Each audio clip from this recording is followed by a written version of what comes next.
Y bien, amigos, buenas noches, estimado Alberto, bienvenidos sean todos una vez más a nuestro espacio conversacional eh, llamado Política para Llevar, en la que hacemos el no sencillo, no siempre sencillo esfuerzo de entender la, la situación compleja en la que a veces nos rodea las noticias y tratar de hacerla lo más inteligible posible en un empaque al menos discernible, un poco más discernible que lo que simplemente nos plantea muchas veces la ruda y quemante actualidad.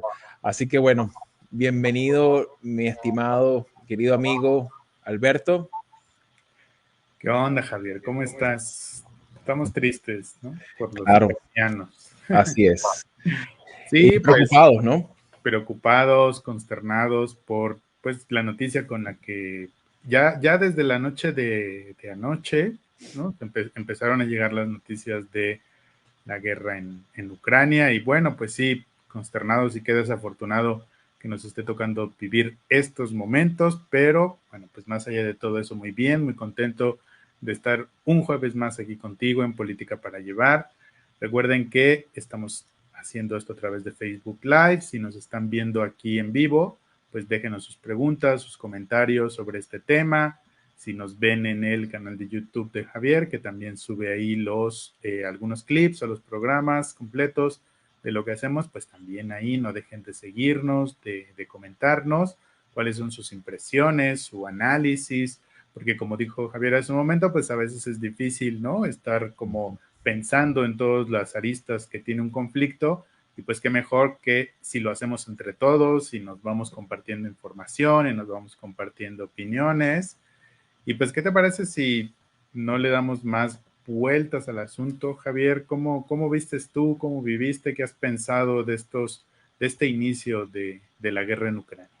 Sí, bueno, ciertamente como hemos comentado, hemos tratado pues todas estas semanas, hemos dado largas, en algún momento habíamos planteado hacer, hacer un programa monográfico sobre este tema que ciertamente, aunque nos pille muy lejos en términos geográficos, pues ciertamente aquí hay elementos muy importantes a examinar, no tan solo para la política, sino para el derecho internacional, eh, las relaciones internacionales, lo que es el mundo contemporáneo en sus flujos comerciales, el aspecto sobre todo de una tensión que ha venido incrementándose en los últimos años, problemas no resueltos desde el punto de vista social, étnico, cultural, religioso, pero también en el plano militar, en el plano económico, y de alguna manera pues se veía pues que esto en algún momento iba a tener un desencadenante no.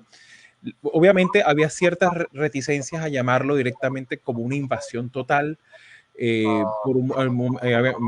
fueron varios los informes de inteligencia que se manejaba aquí, por lo menos en el caso de los Estados Unidos y la opinión pública en Estados Unidos, de una invasión parcial o de una incursión de falsa bandera, que es un poco lo que ocurrió con la anexión de Crimea, digamos que fue como otro de estos episodios que ocurrió durante el segundo mandato de Obama y que de alguna manera pues rompe y genera como hablaba en ese otro episodio de tu podcast, Alberto, pareciera que se diversifica el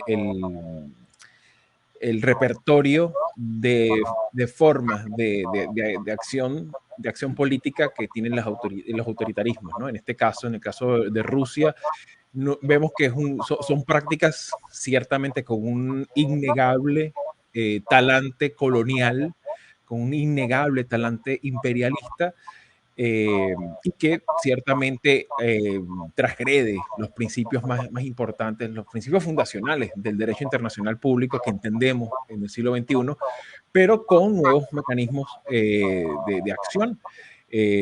Vemos también importantes ofensivas cibernéticas de desinformación, eh, o frentes de confrontación que también buscan interpelar emociones en la opinión pública, sobre todo occidental, europea, eh, este conflicto está ocurriendo también en el ámbito de la ciberseguridad, sobre todo desde hace al menos unos 20, 23 días ha venido reportando ciberataques a todo lo que son las instituciones públicas ucranianas, y también se han reportado importantes ataques cibernéticos a naciones de la zona, como es el caso de las naciones del Báltico, a naciones que son parte de territorio OTAN, como puede ser Polonia, República Checa o Eslovenia. Lo cual es altamente preocupante porque ciertamente son zonas también que pudieran servir en los próximos días y semanas de aliviadero humanitario ante el flujo migratorio que inexorablemente ya comenzó a estas horas mientras estamos hablando, ¿no?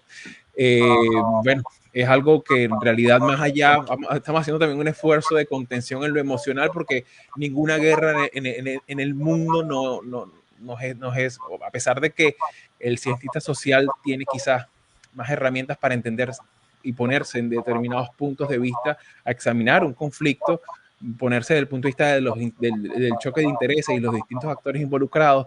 Ciertamente hay un componente emocional en el cual también uno, ciertamente la guerra no le es ajena, ¿no? Aunque uno quizás no tenga un familiar o alguien cercano directamente involucrado. Sin embargo, resulta bastante preocupante.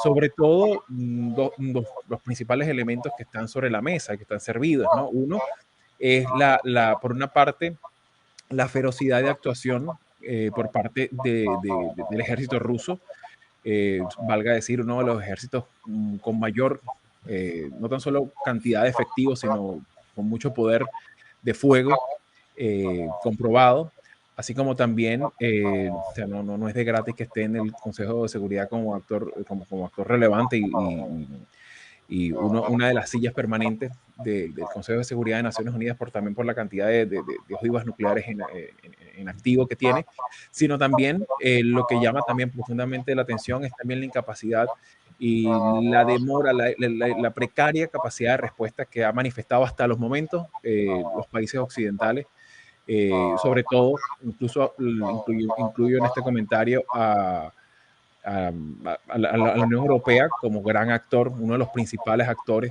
de la escena internacional, y que, bueno, tiene este escenario de conflicto bélico, de invasión. O sea, no estamos hablando de un conflicto simétrico entre dos naciones que se declaran bilateralmente la guerra. O sea, estamos hablando incluso de una intervención militar en la que se tiene hasta ahora registro de que está participando incluso fuerzas militares de Bielorrusia en el norte, que son los que están llevando prácticamente un protagonismo importante en lo que es el asedio a la capital, que es la ciudad de Kiev. Lo cual aquí también la historia tendrá que digamos, exigirle rendición de cuentas también a Bielorrusia por su actuación, porque no es nada más un apoyo diplomático o, digamos, económico, sino que hay un apoyo, digamos, con capacidad y capacidad de fuego, ¿no?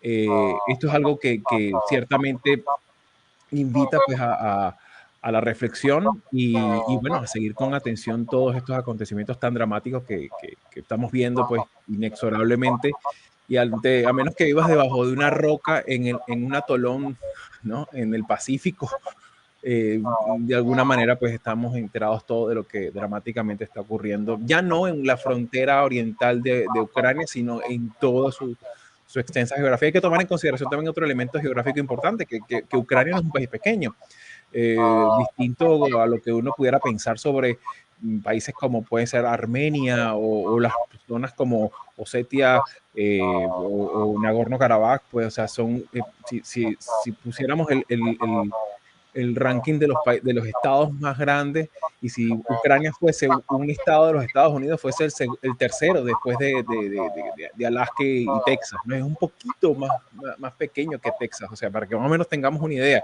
Es un territorio que hay, incluso si pudiéramos colocar todos los países centroamericanos, sin excepción, ahí quedaría incluso territorio disponible, ¿no? Para que más o menos tengamos una idea de magnitud, ¿no? En cuanto a en lo territorial y también lo demográfico. Pero bueno, no sé cómo, no quisiera dejar también de lado tu apreciación sobre esta situación, cómo lo has vivido estos últimos días, Alberto. Bueno, pues primero retomar lo que decías hace un momento, ¿no? Con el debido respeto y la consideración que nos merecen las vidas que están en juego de las personas, no solamente los civiles, sino los militares. Ya se reportó que hay más o menos entre 137 y 140 ucranianos muertos derivados de estos ataques. También ya se reportó que, bueno, que el enfrentamiento ya es total entre las tropas rusas y las ucranianas. Hay ley marcial, hay toque de queda. Las personas, por los reportes que nos llegan de las agencias noticiosas, de los reporteros que están allá, algunos no pudieron regresar a sus países, tuvieron que quedarse, ¿no? Porque no estaban pensados para ser reporteros de guerra. Entonces, bueno, pues ellos trataban de regresar, no lo lograron, y ahora, bueno, pues por esta situación se tiene que convertir en reporteros de guerra. No parece que haya un punto ya seguro en Ucrania, porque la invasión del ejército ruso ha sido total. Y como escuchaba yo en la mañana, el ejército ruso es un elefante y el ejército ucraniano son unas cuantas hormiguitas. Entonces no parece haber ahí un equilibrio de fuerzas importante. Luego, Sí. hay que tener en cuenta que hay un gran componente simbólico y un gran componente moral en esta guerra, al menos para Rusia. A nosotros nos puede quedar un poco, bueno, no un poco, nos queda muy lejos la historia de Ucrania, la historia de Rusia, la historia de la Unión de Repúblicas Soviéticas Socialistas. Nos puede parecer una locura que un señor se le ocurra invadir un país que es soberano, que es demócrata y tal. Pero así como muchas veces la gente dice, ay, ¿cómo puede haber monarquía en pleno siglo XXI? Bueno, pues nosotros no hemos vivido en países monárquicos, no entendemos por qué la gente le sigue gustando las historias de la monarquía. Pues lo mismo hay que dedicarle un poquito de tiempo al elemento simbólico, y es por qué cuál es la importancia que tiene para Rusia en general y para Putin en particular un lugar como Ucrania. Y una buena pista es, por ejemplo, aunque es medio ficción, es la película El acorazado Potemkin de Sergei Eisenstein. En la película del acorazado Potemkin cuenta la historia de una rebelión en Odessa. Odessa es un puerto ucraniano. Está al sur.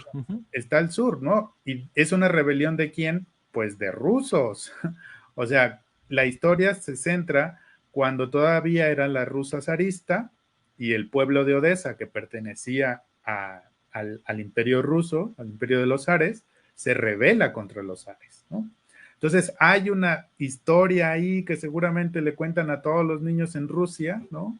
Antes de que de Ucrania se separara de la Unión de Repúblicas Soviéticas Socialistas, que ese pueblo, Odessa, que hoy está en Ucrania, representa parte de esa historia heroica de la Revolución Rusa, en la cual derrocaron a la tiranía, derrocaron al zar.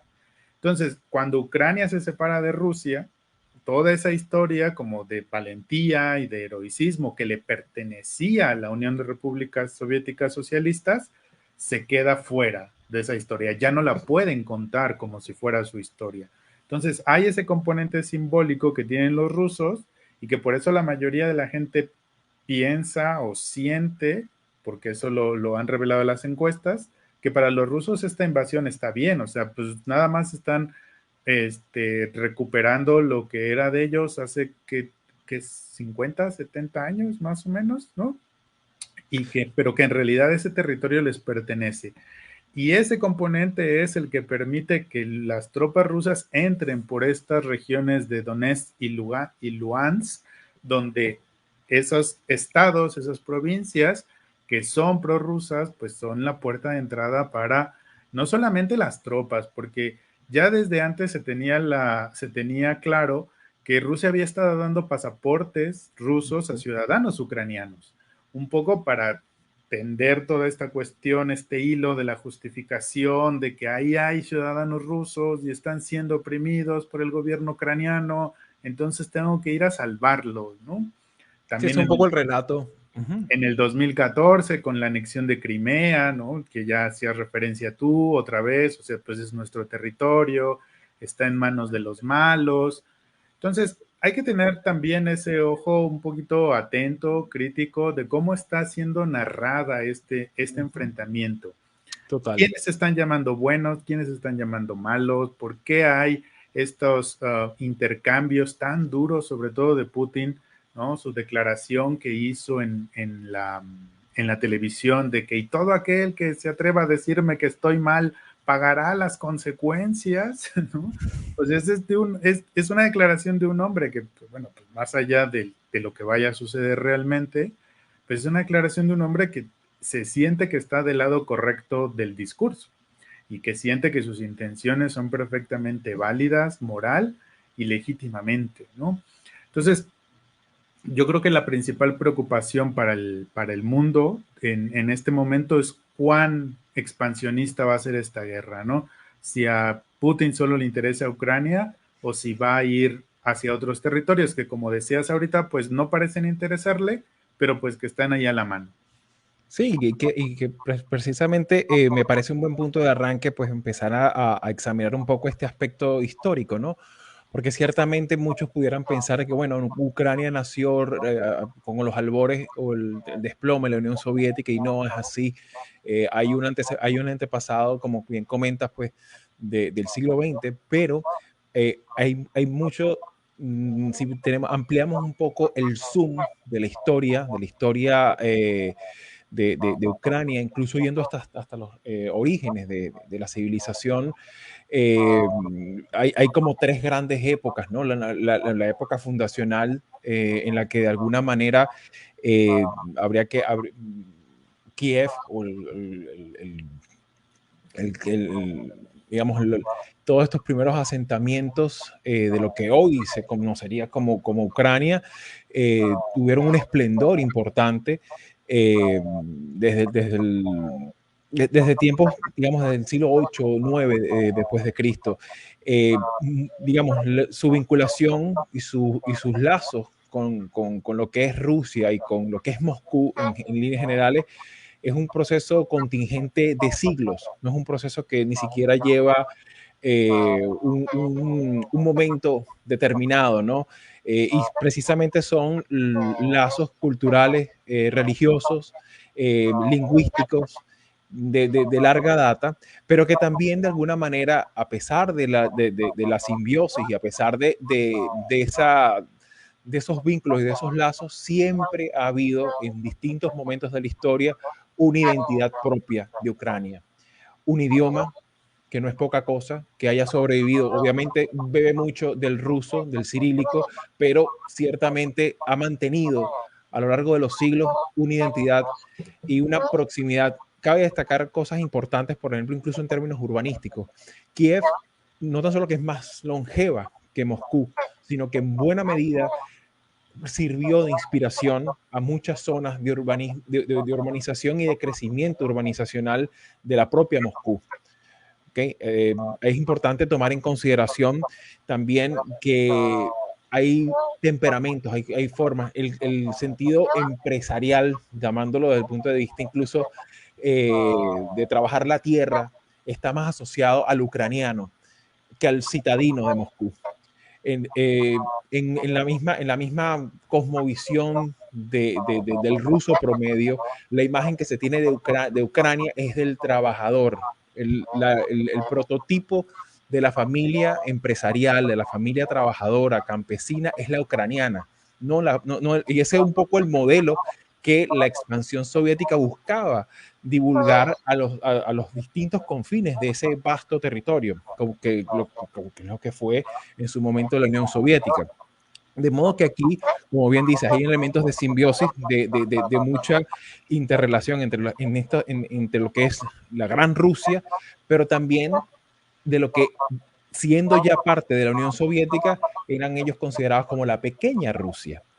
Y lo de pequeña viene también con un componente de peyorativo. ¿Okay? En Ucrania se instaló parte del parque industrial misilístico, del parque industrial militar. digamos, de alguna manera no se le dio la importancia urbanística que se le dieron a otras urbes soviéticas, y que eso en cierta manera era un poco el reclamo histórico que también que los ucranianos han hecho por décadas al trato con Moscú. El trato que aspira Moscú para la Ucrania, incluso dentro de la URSS, era un trato vejatorio, era prácticamente es un poco poniendo, por supuesto, una comparación, por supuesto, súper incómoda y salvando un montón de distancias, pero es un poco, es como si un poco el papel que tiene Puerto Rico en los Estados Unidos. No es ni siquiera un estado, pero tampoco es independiente. O sea, es un espacio en el que están como suspendidos en el éter, y siempre bajo la tutela de la planificación centralizada del Kremlin. Y eso precisamente es un poco lo que hay, ese gran resentimiento. Es como decir, de alguna manera, por ejemplo, no se podría entender la identidad nacional francesa sin Marsella, por ejemplo. Y que de alguna manera Marsella siempre quede relegada a ser una segunda república inferior a París, siempre es una rencilla, un potencial de discordia, y que por supuesto ahí también hay que tomar en considerar grandes tragedias como la del Holodomor, la gran hambruna ocurrida precisamente arrancando apenas, ¿no? El régimen soviético. Posteriormente también hay que recordar la tragedia de Chernobyl, está ubicada en el norte de Ucrania. Ucrania, En sí. fin, si podemos poner todos esos elementos, nos habla de que sí, es verdad, hay un elemento importante para entender la Rusia, tanto la Rusia en la Edad Media, la Rusia imperial de los zares, pero también la Rusia contemporánea de la Unión Soviética. Sí, es verdad, juega un papel importante en lo simbólico, pero en las prácticas, Ucrania siempre fue una segunda república, una ciudadanía de segunda. O sea, nunca tuvo un desarrollo de infraestructuras viales. De hecho, lo estamos viendo incluso ahorita. Las calles que dan acceso a Kiev no son autopistas. No son las autopistas de San Petersburgo. No son las autopistas de Sochi. No son las autopistas que puede tener Moscú. O sea, son autopistas rurales. Sí, Incluso, exacto. esa es la realidad. Y ese es el desarrollo que el gran imperio ruso le prometía. Entonces, claro, en cierta forma también uno se mete un poco en la cosmovisión del ucraniano de a pie, el normal, el que no está vinculado, no es ni militar, ni no está vinculado a la política o a los grandes negocios. Y dice, bueno, es que yo quiero una independencia, pero una independencia que genere un mínimo de prosperidad. O sea, yo Mm. no quiero un poco lo que uno entendería, ¿no? Como si uno le pusiera un texto, ¿no? En español. O sea, yo no quiero, o sea, yo quisiera hacerle Estonia, una unión, o sea, quisiera ser Finlandia, quisiera, o sea, no tan solo integrarme a la OTAN, quisiera Claro. integrarme al mundo, quisiera Ujú. integrarme al mundo, quisiera integrarme independientemente de las instituciones que yo decida, integrarme no tan solo a la OTAN, a la Unión Europea también.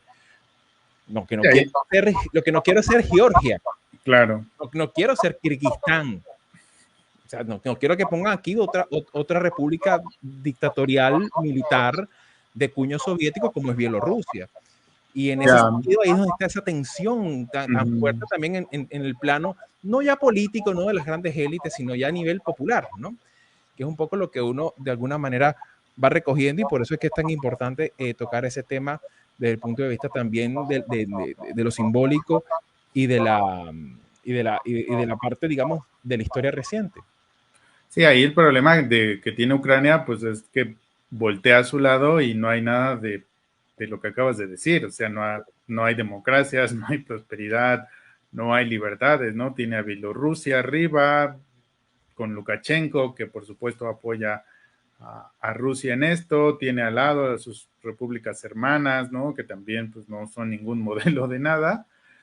Y bueno, pues desafortunadamente también su propio desarrollo como país independiente, pues no le ha alcanzado para poder tener las credenciales suficientes para integrarse a la OTAN o a la Unión Europea, ¿no? Y en esto, pues también Rusia juega un papel importante porque Claro. pues todos los movimientos prorrusos, pues siempre son siempre van a ser un obstáculo para un país que quiera Claro. crear su propia historia, ¿no? Porque siempre va a haber Claro, esa y idea. es ahí donde hay un componente también interesante, porque fíjate que cuando cae la Unión Soviética y Ucrania comienza su andadura por el mundo como república independiente después de tantos años, eh, se realizaron varios referéndums. O sea, eso fue una decisión ratificada por la gente, no fue una decisión ratificada por un gran oligarca impuesto desde Washington o impuesto desde Londres, o sea, o impuesto desde Austria, ¿no? O sea, fue una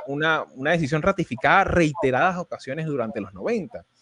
Y claro, es verdad, o sea, ciertamente, como hemos dicho en otros episodios, la democracia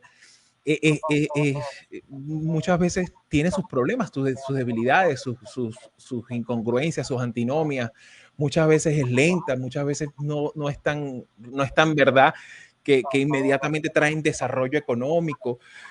Tiene muchos problemas, pero ciertamente hay un mínimo. Y obvio, ciertamente han habido desigualdades también. Eso, o sea, Claro. no reconocerlo también creo yo que le hace un flaco favor al análisis que a veces la gente se pueda llevar.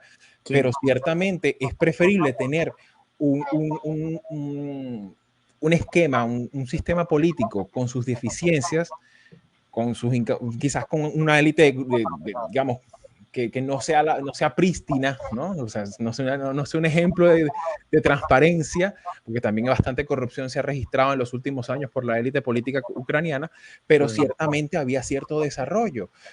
Quiero poner como, por ejemplo, la referencia de un episodio que no está muy distante. En el 2012, no tanto tiempo atrás, hace 10 años atrás, Ucrania y Polonia hicieron y organizaron exitosamente un evento deportivo de gran envergadura como era la Eurocopa de Naciones. Y fue un éxito. Y aparte, no tan solo un éxito en lo deportivo y lo organizativo, sino también en lo económico. Y se vio y se mandó un mensaje muy poderoso al mundo de que Ucrania podía ser un país sostenible, un país viable, un país próspero. Y estaba mostrando ciudades con mucha prosperidad y con muchas oportunidades de acoger a un mundo mucho más civilizado donde el comercio y donde las personas pudieran tener y ojo, estaba bajo la tutela de la Unión Soviética, perdón, de la tutela de Rusia. De modo que no hay que perder de vista este tipo de cosas porque ese era un poco el mensaje o sea, que el ucraniano promedio quería, ¿no? O sea, una ciudad, una nación, pues, de cara al mundo, de alguna manera, ¿no? Que ciertamente, estando bajo la égida de, de Rusia, pues, lamentablemente su desarrollo va a ser muy cuestionado, pues, muy cuestionable. O sea, uno pudiera decir, bueno, pero ¿por qué no decidir ser neutrales, ¿no? Con el tema este de la OTAN, como es el caso de Finlandia, pues, o Suecia, por ejemplo, por no poner algo cercano a la frontera, ¿no? Pero el caso es que, bueno, ¿le habría servido de algo? Es que esa es la pregunta, ¿no? Nunca lo sabremos. ¿Habría eso contenido la ferocidad que hemos visto en los últimos 2 días de no tan solo ocupar Donetsk y Luhansk, sino llegar hasta el mismo Kiev? Y, y nadie sabe hasta dónde, o sea, nadie podía afirmar ahorita, porque hasta el mismo embajador de Rusia en el Consejo de Seguridad de Naciones Unidas hace 48 horas aseguraba que no iba a haber invasión. O sí, sea, sí, le emitió en la cara al mundo, o sea, con todo el desparpajo del mundo. O sea, en ese sentido, pues nadie puede asegurar que hoy puede ser Ucrania, pero quién puede firmar en un papel que no vayan a ser también los países bálticos, que no vaya a ser Polonia? claro. ¿Y qué tal si también la misma Finlandia puede ser invadida? O sea, ese es un poco el tema, ¿no? Sí, pues De, es el tema que el mismo presidente de Ucrania puso sobre la mesa en su mensaje, Volodymyr Zelensky, ¿no? Diciendo que, bueno, pues hoy pónganse atentos porque esto puede ser el inicio de una gran guerra en el continente europeo, ¿no? claro, Eso fue exactamente lo que dijo. Sobre todo claro, pidiendo ayuda a los países de la OTAN. Nada más hay que considerar, hay una cosa, y yo creo que por muy loco como decía hace un momento, que nos suene hoy en día que un señor quiera hacer la guerra y matar gente y tal. O sea, sí puede estar muy loco y todo lo que queramos y está muy mal y lo que sea, pero no es un movimiento que no está calculado por Rusia y por Vladimir Putin, ¿no? Saben que Ucrania todavía no es parte de la Organización de los Tratados del Atlántico Norte y por lo tanto los demás países no pueden ir a defenderlo. No pueden mandar tropas, mandarán No, armas, bloquearán a Rusia, le quitarán su dinerito, medidas, no, sí. no le dejarán sacar del cajero dinero, pero no pueden mandar soldados, no pueden mandar armas. En el momento en el que la OTAN haga eso, ahí es donde va a empezar la Tercera Guerra Sí, Mundial.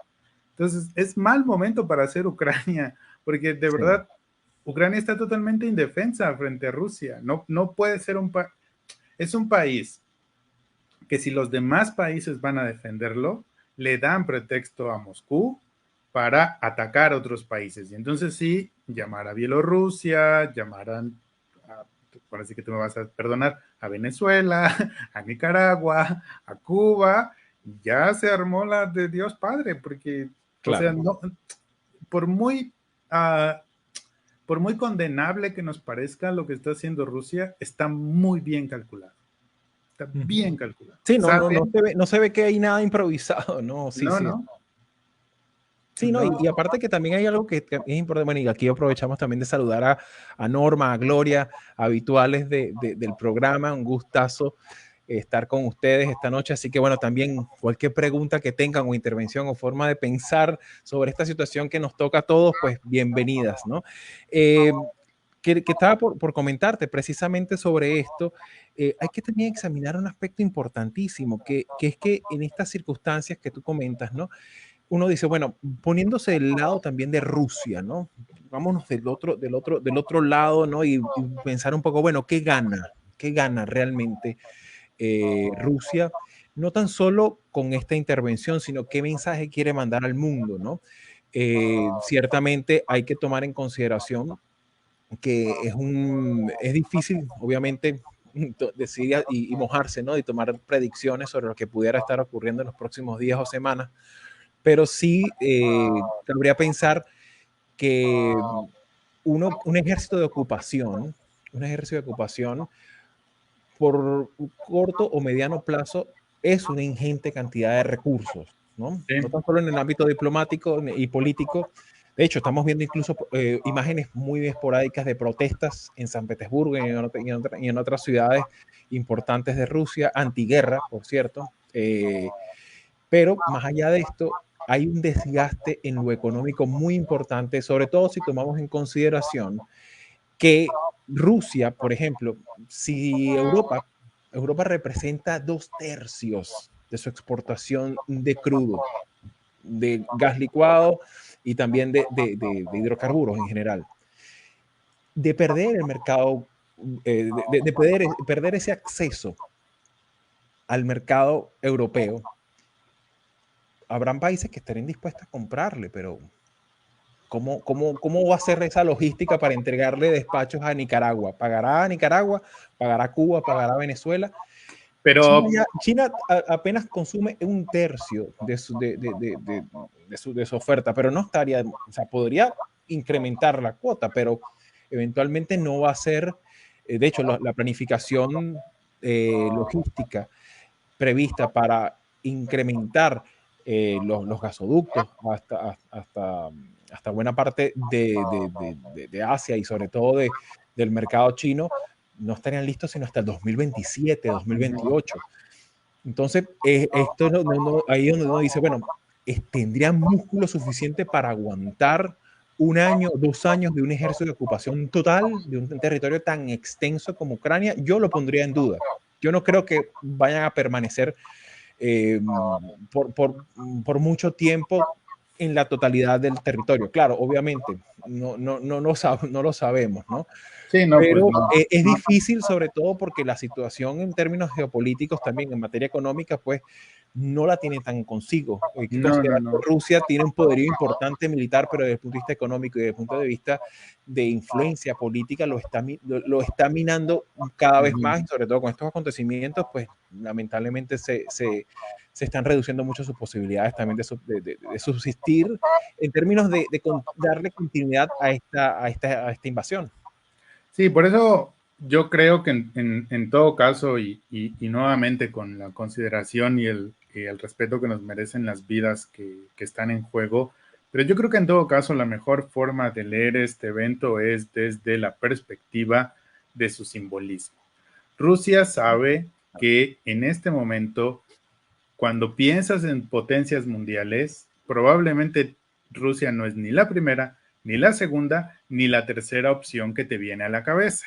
Claro. Y Ucrania es una puerta de entrada hacia Asia, hacia Medio Oriente, desde Europa, así como lo fue Turquía en su momento, que ahorita no lo es Ucrania en este momento. Entonces, si Ucrania se va del lado de la democracia y de la OTAN y del supuesto progreso que eso representa, Rusia se queda aislada, porque de un lado va a tener a toda Europa en su contra y del otro lado pues va a estar China. Y como lo acabas de decir, pues no es que los chinos sean los mejores socios comerciales de los rusos Ni confiable tampoco. y ni confiables tampoco, En ¿no? cualquier Entonces, momento pueden romper el documento, ya lo han hecho muchas veces, ya le hemos hablado incluso en episodios anteriores. sí, entonces yo insisto, para Rusia, con todo, a pesar de todo lo que implica económica y humanamente, es más un movimiento simbólico de volver a recuperar terreno, porque es verdad, Nicaragua, ni Venezuela, ni Cuba le van a comprar lo que le compra Alemania en gas. Sin embargo, sí puede llegar a resultar un evento que vuelve a mover las piezas del ajedrez, por decirlo de esa manera, en Europa Oriental. Polonia no está bien vista por la Unión Europea, Turquía no está bien vista por la Unión Europea, Hungría tampoco, y esos tres países están más cerca de Rusia que de Alemania. Entonces, ahí se puede, es lo que te digo, o sea, Putin sabe lo que está haciendo y quizá lo que quiere es acelerar el nuevo orden o acelerar una especie de nuevo orden mundial en donde Rusia nuevamente tenga algo que decir, porque hoy, pues desafortunadamente, Rusia pues tiene muy poco que decir, ¿no? Claro. Es más Fíjate, importante que se junten Xi Jinping y Biden a que se junten Xi Jinping y Putin, ¿no? O sea, son claro, como que uno dice, ay, bueno, pues está bien, ¿no? Pues son vecinos. claro. Entonces, ahí la Fíjate cosa. que aquí preguntan, ¿no? Yareli Ruiz, ¿esta guerra cómo afecta en cuestiones económicas a los demás países del mundo? Bueno, ya algo has comentado, ¿no? Y se ha comentado un poco al respecto. Ciertamente lo que sí se hace prever es que en buena medida, desde ya, lo que se tiene previsto es un impacto importante en los precios del crudo, sobre todo en la venta sobre todo en varios indicadores importantes como el Brent, que ya está marcando tendencias a la baja, digamos, al alza. Por otra parte, también habría que ver un poco una de las sanciones que se planteó, que el gobierno de los Estados Unidos puso sobre la mesa desde hace tiempo, es sobre excluir a Rusia del sistema SWIFT. El sistema SWIFT es un poco uno de los sistemas, el más importante de comunicación bancaria que hay, y sobre todo el principal que hay en Occidente y que de alguna manera pues depende en buena medida las transacciones de grandes y pequeñas y medianas empresas rusas con presencia en distintos países también de Europa. De hecho, las voces más disidentes sobre aplicar la exclusión de Rusia al sistema SWIFT vienen de Italia y también de la propia Finlandia, donde hay capitales rusos e intereses en lo económico, no tan solo en la actualidad, sino a futuro, ¿no? También han habido palabras como de contención por parte de algunas naciones, como el caso de Emiratos Árabes Unidos y la propia Bahrein, que ha buscado la forma de contener un poco esta particular medida, ¿no? Sin embargo, por lo que ve, pareciera que va a ser una medida bastante controversial que va a impactar también importantemente a la economía, sobre todo a la economía de la Europa Oriental. Sin embargo, lo que sí habría para América Latina, que es lo que nos corresponde a nosotros, pues ciertamente habría que examinar un poco cuáles son las vinculaciones que tiene los distintos, la inversión rusa no básicamente es en materias principalmente energética y militar, siendo Brasil, Venezuela, y, en buena, y algo de esto también tiene inversión, tiene presencia en Argentina, pero de resto los demás países de América Latina no tienen una importante cartera empresarial ni tampoco grandes intereses en lo económico. Sin embargo, como te digo, muy probablemente el principal impacto lo vamos a ver todos cuando vayamos a llenar el tanque de combustible en las próximas semanas.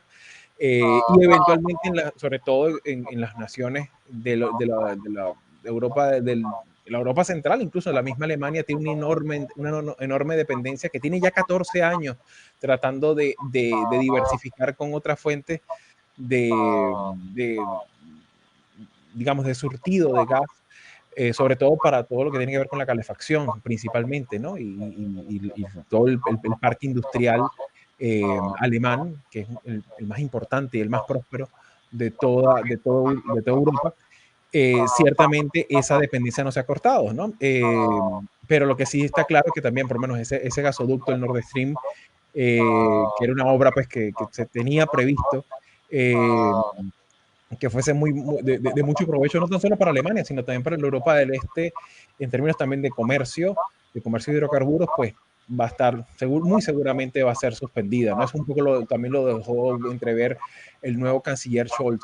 De todas maneras, hay que tomar en consideración una cosa importantísima también, que ciertamente el, el, la expectativa, incluso del mundo occidental, desde finales de los 90, no era destruir y hacer leña del árbol caído de la Unión Soviética, era que Rusia se modernizara también, que aprovechara el desplome, la implosión de la Unión Soviética para que entrara en el mundo, para que entrara en el sistema mínimamente democrático, para que hubiesen partidos, para que hubiesen libertades de prensa, derechos humanos, incursión en el comercio. Rusia tiene muchas cosas que decir en el mundo, o sea, pero decir sin armas, sin balas, sin imposiciones, sin economías planificadas, sin asesinar y envenenar disidentes, ni apresar periodistas. O sea, ese es el punto en el que ciertamente no hay disposición por parte de los oligarcas rusos, ni tampoco del mismo Putin, ni de la propia, ni siquiera de los países que más cercanía ideológica han profesado hacia Rusia, no tienen la más mínima intención de incursionar y de poner también, abrirse al mundo en términos de una transición hacia una democracia, ¿no? Aunque sea mínimo, aunque sea una democracia de mínimos, ¿no? Y ese es un poco el tema también que queda planteado aquí. O sea, lo que a ver, o sea, en líneas generales no es que esa especie que uno ve ahorita en las redes sociales, pues donde muchas veces incluso hay muchos académicos, muchos intelectuales que muy dolorosamente siguen haciendo silencio con respecto a esta práctica, que es una práctica colonial, y hay que llamarlo por su nombre. O sea, esto es una invasión en toda regla, esto es una violación al derecho internacional público y sobre todas las cosas es una agresión armada.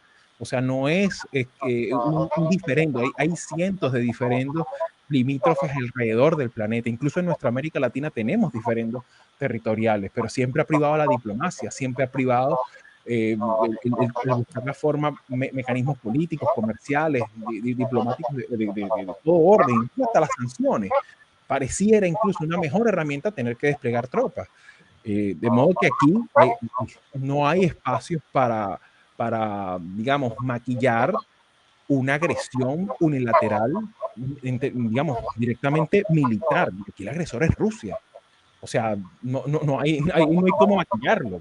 O sea, no es que darle mucho, bueno, es que la OTAN tiene algo de culpa por haber dejado la puerta abierta, porque la OTAN no tiene capacidad para agarrar a Ucrania unilateralmente y meterla de forma forzada en la OTAN. O sea, la Unión Europea deja las puertas abiertas al país europeo que lance su candidatura y presente sus condiciones y sea aceptada. O sea, porque eso aparte es otra cosa. Habría que revisar también el articulado del Tratado del Atlántico Norte. Cada petición de un país a ingresar no es aprobado por un solo, por un solo país, o sea, es aprobado por la mayoría de los países miembros. O sea, no es que, bueno, Washington dijo que sí, para adentro. No, no, eso no es tan fácil así.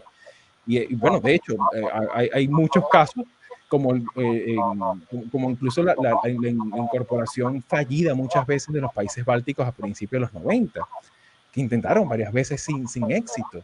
O sea, eso también puede ocurrir. De modo que pintar y maquillar y hacer un vericueto y tratar de maquillar las cosas para hacer ver que lo que hace Rusia es una lucha de autodeterminación, eso es mentira, eso es falso. Eso es faltar a la verdad, que es un poco la narrativa también que se escucha cuando en América Latina escuchamos a Maduro, cuando escuchamos a Díaz-Canel en Cuba, cuando escuchamos el embajador de Nicaragua hablar en Naciones Unidas y decir este tipo de cosas, que ciertamente Rusia no está desplegando una lucha por la autodeterminación, o sea, está invadiendo un país que ya era soberano y ya era independiente, con sus problemas, ciertamente, con sus democracias, digamos, insuficiente, ¿no? Pero era un país, digamos, bueno, sigue siéndolo, ¿no? Por los momentos, ¿no? Pero de alguna manera tiene, de hecho, Ucrania tiene, lo he ido a mirar hace poco, Ucrania tiene presencia diplomática en 197 naciones del mundo. O sea, no estamos hablando del archipiélago de Kiribati, o sea, no estamos hablando de Nauru, o sea, o de un país que nada más sea reconocido como Transnistria, que lo reconocen 3, 4 países. No, estamos hablando de un país con pleno reconocimiento internacional. Entonces, estas son cosas que llaman la atención. Y por otra parte, hay que también considerar el historial de Rusia y lo he ido a mirar. O sea, desde el año 1991, Rusia ha tenido 23 intervenciones fuera de sus fronteras. 23. O sea, y de forma directa en 16. O sea, está el Tayikistán, Kirguistán, Turkmenistán, las 4 guerras de Chechenia. O sea, no es nada más lo que acaba de pasar hace 2 días. O sea, es también su presencia en el conflicto de Nagorno-Karabaj. O sea, estamos hablando de que en todos los lugares donde ha intervenido y donde ha tenido presencia, es una intervención ciertamente donde la principal carta de negociación son las armas. Mira, y hablando de intervenciones, aquí nos hacen sí, la aquí pregunta, ¿no? Que dice, yo escuché que Ucrania logró su independencia en el 91 y que lo que Rusia quiere es recuperar ese territorio. Mi pregunta es la siguiente, ¿ustedes creen que ese sea el verdadero motivo? Pues hay un poco de eso, ¿no? Sí, claro, hay algo de eso, por supuesto. O sea, un poco lo que comentábamos al principio, hay una vinculación entre estas dos naciones históricas que va más allá, incluso que hasta el mismo tiempo de la Unión Soviética. Sin embargo, ciertamente, un poco lo que también hablábamos hace un rato, la aspiración que se tiene por parte de Rusia es tener bajo su control. Y fíjense que hay algo que es curiosísimo, ¿no? Que primero hace el reconocimiento de estas repúblicas que de hecho, de facto, hace ya más de 5 años atrás, tiene ya una presencia, digamos, de facto. Lo que único que hizo fue ponerle un reconocimiento de jure, ¿no? Y unilateral.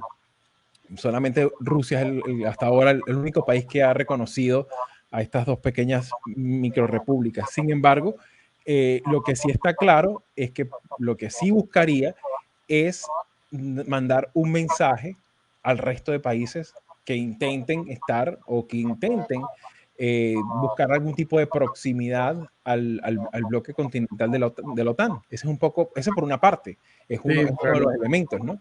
Y por otra parte, que sobre todo es el que más se repite, el más repetido incluso por los satélites mediáticos del Kremlin, como RT y Sputnik, que son los dos más activos, ¿no? de comunicación propagandística del Kremlin. Ciertamente eso es un tema de preocupación, Pero también es la posición de Putin hay que considerar que no es algo no solamente individual de él. Si es verdad, es una nación muy vertical, ¿sabes? Es un régimen político que no es, no es auténticamente democrático, No, a pesar para de que tenga un nada. parlamento, pero la mayoría, de hecho, la resolución que ha tomado la Duma soviética al respecto es mayoritaria, ¿no? O sea, la mayor parte del tejido político empresarial de la Rusia de hoy, de la Rusia contemporánea, tiene aspiraciones también en ocupar también territorios, no tan solo por la salida del mar, que lo comentabas hace un rato, Alberto, sino también hay yacimientos, digamos, energéticos, hay minas en buena parte de este territorio, sobre todo en este corredor que ellos aspiran a hacer, unir Crimea con estas otras dos pequeñas repúblicas. Es un poco la principal. Fíjense que no empiezan por el lado más estéril, sino que comienzan por el lado donde eventualmente hay mayores... Y plata. O sea, todas estas cosas no son accidentales. No, no, qué va. Precisamente esos son un poco el cálculo que está haciendo básicamente Rusia. Sin embargo, lo que decíamos, lo que podría estar trayendo eso en el mediano y largo plazo es nuevamente abrir un frente estilo Afganistán. Ya vimos que la Unión Soviética cuando ingresó en Afganistán también no salió con la mejor, no trajo muchas medallas de esa incursión. Y eso es un poco lo que algunos analistas están considerando, que ciertamente, a pesar de que pueda tener un dominio militar importante en términos de guerra convencional, ciertamente no es descartable que la misma resistencia ucraniana, a pesar de que no tiene el instrumental bélico, ha mejorado en los últimos años, pero ciertamente no tiene para hacerle frente a esta invasión, pero de momento pareciera que están las condiciones sociológicas dadas para una guerra de larga resistencia, guerra de guerrillas, que también es un poco lo que como se conoce, y que bueno, muchos, de hecho vi en estos días, vi un artículo en el The Economist donde hablaban de la potencialidad de un nuevo Afganistán, de que Ucrania se convierta en un nuevo Afganistán de autodeterminación, lo cual también va muy en sintonía también con esa lucha de independencia y de preservación de su identidad nacional durante tantos siglos, ¿no? Claro, muy bien. Bueno, pues lo que es seguro es que para bien o para mal, pero esta invasión de Rusia a Ucrania va a cambiar mucho de la geografía Sí. política de Europa y por supuesto que va a tener repercusiones aquí en Latinoamérica, sobre todo por los acercamientos que ya habíamos comentado en otros episodios de no solamente estos países que ya no podemos considerar democracia, sino como a otros países como Argentina o Ecuador, que también tienen lazos más o menos fuertes con China y con Rusia. Fíjate Entonces, que ahí, disculpa que te interrumpa, pero fíjate que ahí hay un aspecto también interesante, porque habría uno de los aspectos que también habíamos colocado para examinar dentro de esta temática es un poco cuál ha sido la respuesta diplomática de Latinoamérica sobre este problema, ¿no? Sobre este gran conflicto. Y hasta ahora, bueno, ciertamente hay que considerar que del Consejo de Seguridad de Naciones Unidas hay dos actores importantísimos, yo diría que los que más de América Latina, como es el caso de Brasil y México, que tienen presencia en el Consejo de Seguridad. Y bueno, hay que empezar por ellos. La comparecencia de Ronaldo Costa Filio fue una presencia, digamos, de mucha contundencia, a pesar de que, claro, hace pocos días estuvo Bolsonaro reunido con Putin diciendo que, bueno, que nadie quiere la guerra, que tal, que seguramente no va a pasar a mayores, hay que darle espacio a la diplomacia y tal. Desfiló, al igual que desfiló Alberto Fernández también por el Kremlin, pues, y digamos, muy poco sirvió, ¿no? Pero de alguna manera, pues eso habla un poco de esa postura. Sin embargo, a pesar de esa gran contradicción, pues ciertamente fueron muy enfáticos en exigir la vuelta a las negociaciones en el ámbito diplomático. Un poco algo similar también fue la intervención de Alicia Buenrostro, que es la sí, la representante de México. México. Muy buena, muy buena. Escuché su intervención, a pesar de que, claro, tiene mucho pues de esa tutela de Ebrard, ahí, ¿no? Ahí está presente Ebrard, se ve que busca ser muy conciliatoria, demasiado suave, ¿no? Demasiado sutil. Sin embargo, me gustó mucho 2 veces que dijo, usted, señor embajador de Rusia, dijo que no iba a intervenir. Y lo miró a los ojos. Y eso me pareció algo importante porque ese tipo de gestos en este tipo de escenarios diplomáticos donde hay tanta burocracia diplomática y tantos códigos, ese tipo de énfasis, de pausas y elevar la voz y mirar a los ojos y señalarlo, eso me parece que fue un momento como de tensión destacable, ¿no? Destacable, igual que por ejemplo la intervención del representante de Kenia, que hablaba precisamente de lo nefasto que ha sido cuando desde una metrópoli se pintan y se dibujan las fronteras sin contar en consideración con la gente, ¿no? Que es un poco el tema, o sea, este es el tema. O sea, el destino de los ucranianos no le pertenece a los ucranianos. Sí, no tienen nada que decidir allí. Y esa es la tragedia que se está viviendo a día de hoy en ese territorio. Y en ese sentido, pues también destacan triste y lamentablemente, digo triste porque bueno, soy venezolano, pero están las 3 voces discordantes de la civilización y la democracia, como es el caso de Cuba, Nicaragua y Venezuela. En el caso particular, llama la atención, por ejemplo, el caso de Boric, fue enfático, incluso es la declaración, la tengo registrada, es la declaración hemisférica más rápida, incluso fue más rápida y más contundente que la de Canadá. Un rasgo interesante a tomar en cuenta, ¿no? Igualmente también destaca positivamente la posición de Colombia, destaca positivamente la posición también enfática que ha tenido gobiernos pequeños como el caso del Uruguay, el caso de Paraguay.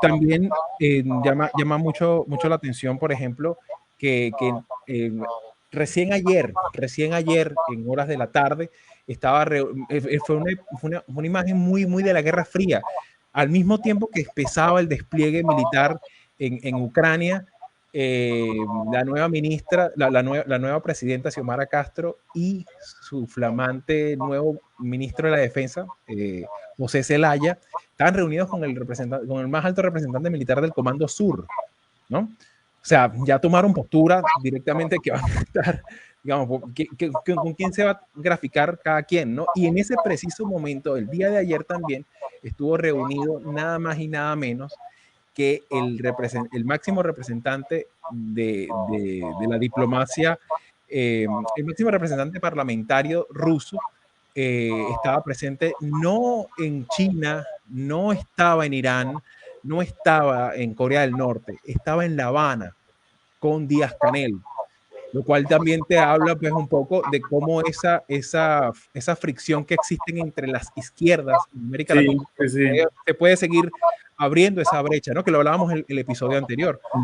Que bueno, no es casual que Biden esté condenando tan enérgicamente y hablando tan duramente de Putin, no solamente este año, sino desde el año antepasado, viene diciendo que Putin es un asesino, que Putin esto, que Putin lo otro, porque sabe muy bien que hay esos viejos lazos de cooperación entre algunos países latinoamericanos y Rusia. Sabe muy bien que la influencia del marxismo-leninismo es profunda en nuestros países latinoamericanos y entonces desde su punto de vista, no estoy diciendo que esté correcto, pero desde su punto de vista hay que ponerle un dique a esas influencias desde el primer día, ¿no? Entonces llama mucho la atención que Biden haya sido tan frontal hacia su descalificación a Putin, pero es que es verdad, o sea, la influencia rusa en nuestros países latinoamericanos puede ser muy tenue, pero ha sido constante a lo largo de muchos años, ¿no? Y sobre todo que no es edificante para la gente, es edificante para los gobiernos. Es que ese es el punto.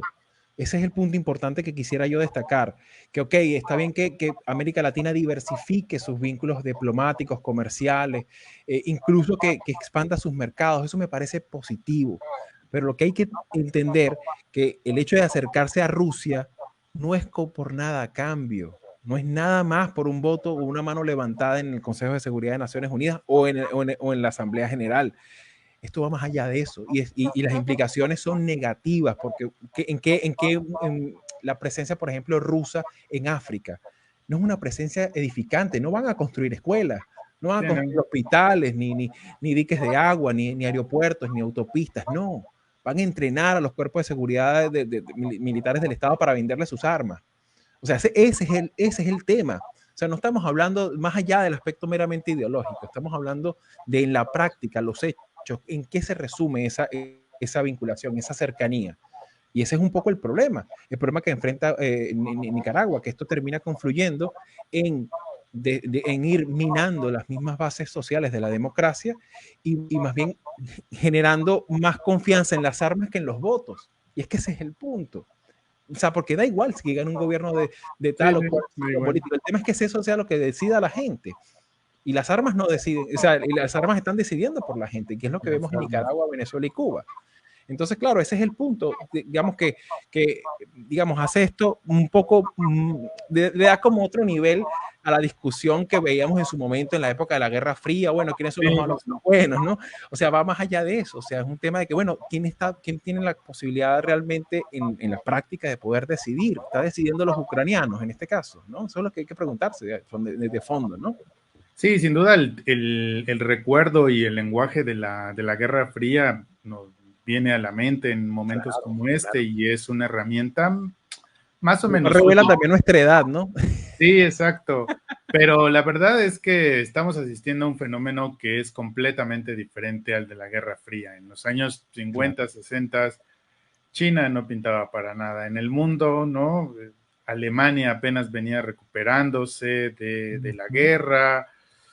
No sé, no creo que sea el lenguaje adecuado para describir este conflicto, sobre todo porque los centros de poder están ya más repartidos y hay un nuevo jugador que es China, Japón mismo también en algún momento oiremos algo de Japón al respecto y ahí es en donde estos lazos, estas influencias que tiene Rusia y que tú comentabas muy bien ahora que se traducen en cosas tan materiales como unas armas, esas son las que yo creo que Rusia está probando si todavía tiene.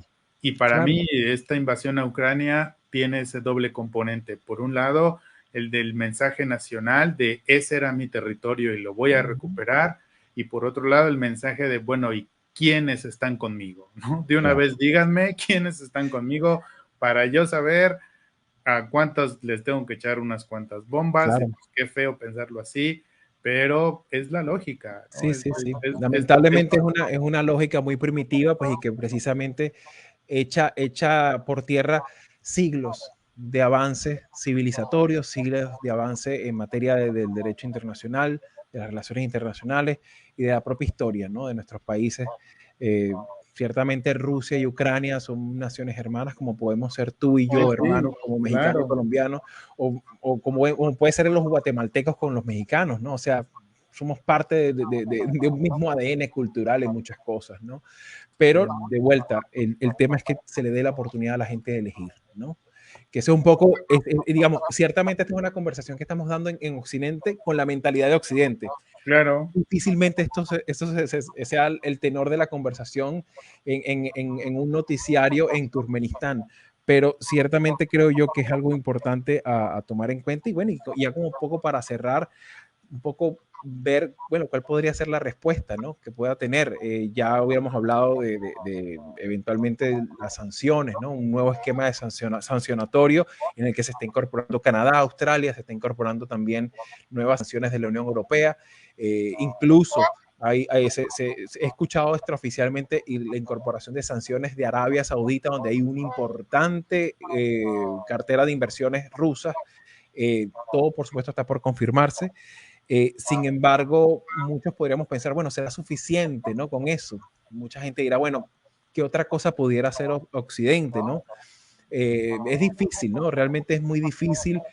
Todo hace suponer que ahorita los países digamos, los países europeos y Canadá y el mundo, digamos, el mundo civilizado, pues va a buscar la forma de ayudar humanitariamente a todo ese corredor de naciones de la Europa del Este que van a empezar a recibir, ya están recibiendo en este mismo momento, pues, oleadas de gente en los próximos días, en las próximas horas. Y lo que todo el mundo cree, pues que yo creo que muy probablemente vayamos a tener otro tipo de sanciones. No creo que vaya a haber una aplicación de la exclusión del espacio SWIFT, sobre todo porque eso va a impactar mucho a otras naciones aliadas de la propia OTAN, ¿no? Por ponerlo en un esquema blanco y negro, ¿no? Por ponerlo así bien bipolar.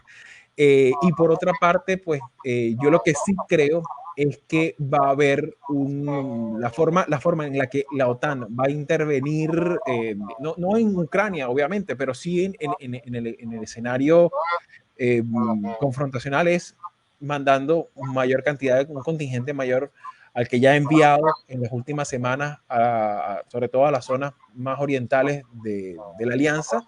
Y lo que es de esperarse, pues yo sí me imagino, no sé hasta qué punto vaya a ocurrir, pero sí me imagino el gobierno de los Estados Unidos apoyando, por lo menos en materia de inteligencia, a la resistencia ucraniana, ¿no? ¿Cuánto pueden resistir los ucranianos? Mira, es difícil determinarlo, pero lo que sí yo digo, digamos, ya eso es una apreciación muy personal. La postura por parte de los Estados Unidos es muy lamentable por muchos aspectos. Esta crisis, por lo que se ha visto en las últimas 48, 72 horas, se ve como un país languidecente en materia de actuación, de tener claro qué se va a hacer. O sea, he escuchado el día de ayer las deliberaciones en el Congreso de los Estados Unidos y se nota que no hay claridad en el qué hacer. Y eso da una muy mala señal, no tan solo de cara afuera, también de cara adentro. Mucho se le cuestionó a Donald Trump su cercanía con Putin, mucho se cuestionaba su repliegue estratégico en muchos lugares del mundo, incluyendo Siria, incluyendo Libia, incluyendo en países de la Europa del Este. Sin embargo, en ese repliegue tampoco ha habido como un planteamiento alternativo de qué otra cosa se pueden hacer a la hora de un conflicto que era inminente. Incluso la misma Casa Blanca lo ha venido anunciando progresivamente de esta inminencia. Así que cuesta entender cómo a día de hoy, 72 horas después, todavía sigue hablando con mucho efecto, con mucha idea gaseosa, ¿no? De qué es lo que va a hacer en términos concretos, ¿no? No hay un planteamiento claro tampoco de la Unión Europea en materia migratoria. Eso todavía no lo hemos visto. Y no hace falta, o sea, lo vivió, el mundo lo vivimos con Venezuela de este lado del mundo, pero lo vive mucho más, de una forma mucho más nítida en un conflicto, sobre todo en una zona rodeada de territorios, rodeada de naciones, rodeada de ciudades, ¿no? Entonces, son como que dos apreciaciones de profunda decepción, no tan solo por parte de los Estados Unidos, sino también de sus propios aliados en la propia OTAN. Pues es que están en una posición difícil, Javier. O sea, yo sí puedo entender como desde el punto de vista del discurso que puedas decir te odio o te amo, ¿no? O sea, desde el punto de vista del discurso, pero es lo que yo decía hace un momento. Es que si tú como país mandas tropas a defender a Ucrania, eres tú el que estás incrementando el conflicto. Claro. Eres tú el que lo estás incrementando. Entonces, Putin nos puso en una posición muy difícil, pues ¿por qué crees que fue Macron y por qué fue Biden Claro. y el, ¿cómo se llama el que es desde Estados Unidos, que es como Blinken. Blinken? Fue Blinken y todo, porque saben que sí, o sea, es como, ¿sabes? O sea, Ucrania todavía no es parte del mundo occidental y están en una posición difícil. O sea, yo Claro, no, entiendo sin duda, que sin desde duda. el punto... Y claro, es una posición difícil porque, claro, somos democracias. Pues, Y en las democracias, pues siempre la guerra nos agarra a contrapié. Y no es de ahorita, ha sido siempre. Es más, hasta la misma batalla de las Termópilas, en aquel episodio, pues, de la Esparta antigua, pues, también ocurría, ¿no? O sea, digamos, esto, digamos, de alguna manera no nos debe tomar por sorpresa que haya que tomarse decisiones difíciles y que quizás no tengan el apoyo y el concurso de todos, ¿no? Pero lo que sí sorprende es que todavía a estas alturas, pues después de ver la magnitud de la ocupación, de la agresión, todavía tú escuches pues que hay cierta, ha habido una repulsa diplomática generalizada, eso sí es cierto, pero en términos de medidas concretas a tomar, todavía hay muchas más preguntas que respuestas, ¿no? Y no tan solo Ucrania como nación no se merece esto, sino tampoco buena parte de la Europa del Este, que tiene todos estos déjà vus de la Guerra Fría muy frescos en la memoria, tampoco se merecen tanta incertidumbre. O sea, digamos, no nos, como por decirlo de alguna manera, no nos cuestan baratos estos Sí, políticos. no, para nada. Tienen que, de alguna manera, y tampoco esto es algo que, caray, pasó, o sea, fue un volcán que explotó. No, no fue un volcán que explotó. Eso te venía anticipando desde hace mucho tiempo. Incluso voy a colocar en los enlaces, sería bueno que lo colocaras en los comentarios. Ya lo vi que lo pusiste allí, ¿no? Una carta de Vladimir Putin dedicada a los ucranianos, no escrita ayer, no escrita hoy ni hace 2 semanas, fue escrita empezando el verano del 2021. Y ahí les recomiendo cuando tengan un chance, sé que es larga, lo reconozco, pero ahí se habla un poco de estos aspectos culturales, históricos, etcétera, pero hay un elemento muy inquietante que habla de ese sentido de pertenencia. Y ahí se puede ver a Iván el Terrible, ahí uno puede sentir las reminiscencias de Khrushchev, del Holodomor en los tiempos de Stalin, en fin, ahí se puede ver muchas de estas cosas que ayudan a entender el espíritu agresivo que tiene este despliegue militar desproporcionado, injustificado y evidentemente, como lo acabas de comentar tú, desproporcional. O sea, aquí Rusia no es que se está defendiendo, o sea, aquí Rusia está atacando a una nación que tenía sus fronteras suficientemente claras desde hace ya más de al menos unos 30 años. Bueno, creo que nos podemos quedar con el comentario que hace Norma, ¿no? Pues sí, ponen encima el poder político, dejando de lado a las personas inocentes, y un poco en broma y un poco en serio, pero es verdad que las represalias que va a tener el mundo hacia Rusia, pues sí, seguramente impedirán a los que se vacunaron con Sputnik que viajen a otros países. Bueno, pues muy bien, Javier. Pues sin duda es un tema que nos va a seguir dando Claro. para Disculpen lo hablar. extenso, disculpen lo abrupto y aparte Pero es lo que hay mucho, pasional del asunto, sí, pero hay mucha tela de donde cortar de este claro, tema son y cosas que pues están pasando ahorita. sí, pues los invitamos a estar atentos a las noticias. No olviden comentarnos. Este video se queda aquí en Facebook o también lo pueden chequear en el canal de YouTube de Javier para que también ahí nos dejen comentarios, preguntas, sugerencias de lecturas o de noticias que quieran que le echemos un ojito y pues no dejen de platicar con nosotros. Muchas gracias, Javier. Muchas gracias a ti, gracias a todos los que nos han visto y nos han preguntado en el chat. Y bueno, mi palabra de cierre es de solidaridad infinita con todas esas personas que están en este momento huyendo a los caídos y sobre todo a, a las víctimas de un conflicto que se pudo evitar. Efectivamente. Bueno, pues muchas gracias, Yareli, muchas gracias a todos los que nos vieron durante esta transmisión. Esperamos sus comentarios, sus preguntas a lo largo de la semana y nos encontramos aquí el próximo jueves para otra emisión de Política para Llevar. Muchas gracias. Sí.